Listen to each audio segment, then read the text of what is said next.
Well, welcome to the second official lesson of data and design. I just want to remind you guys a little bit of what you should already know about genomics from our first lesson when I had you watch those videos from the TED Talks. Genomics is simply the science that studies the sequence of all of the DNA in every single cell. So our job is to sequence, assemble, and analyze the function and structure of a complete set of DNA, or the complete set of DNA, of course, which is what we call the genome. Now, if you think about that, remember I told you in the human cell, that's 3 billion base pairs, or 6 billion bases total.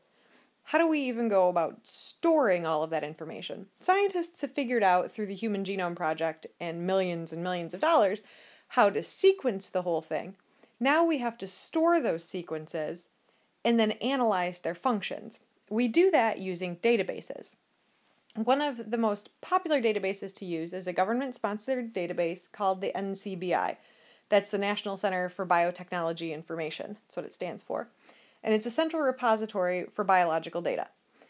Really what that means is it contains nucleotide sequences and protein sequences where they're available for all sorts of organisms, particularly humans are there. It contains the structure of those proteins once they're made in 3 dimensions. It's a pretty cool little viewer that they offer. And it also correlates that to different scientific publications. Now, what's cool about the NCBI is it sounds very sciencey, but it is a government database and it's accessible to everyone, researchers, scientists, and the general public.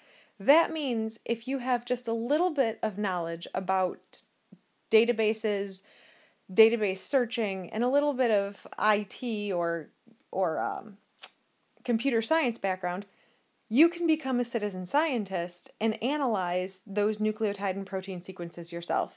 That's an amazing opportunity to delve into this field with just a little bit of knowledge about computer science. Then the question is, okay, we have all of this data, we have all of these sequences, we know all of these proteins, so what? Why do we care? Why do we want the data? Why do you, as students at Divine Child High School, care what's in the NCBI? Genetic tests are developed using the information that's available in the NCBI.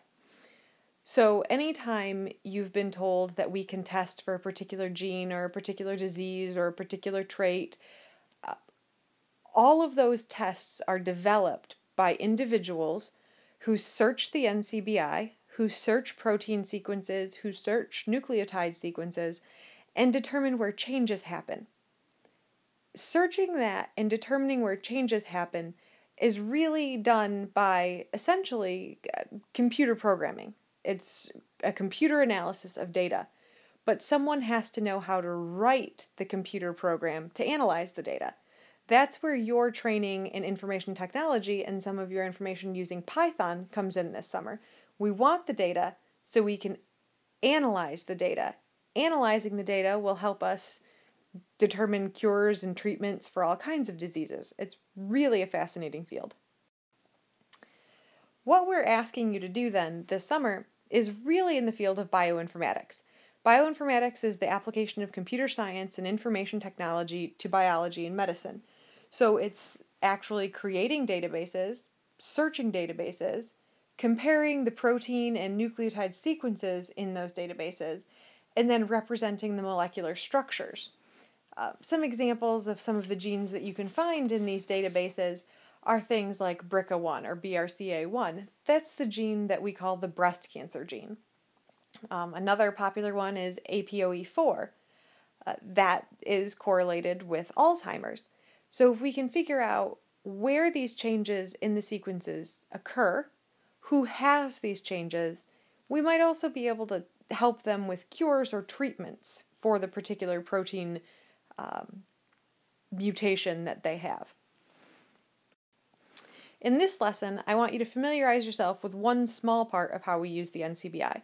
There are instructions here and some vocabulary for you to get used to, just how the NCBI works and the kinds of searches that you can do. Remember, this is just one teeny tiny part of a great big picture. Go ahead, follow these instructions, and hopefully you'll start to familiarize yourself with what searching a government database looks like.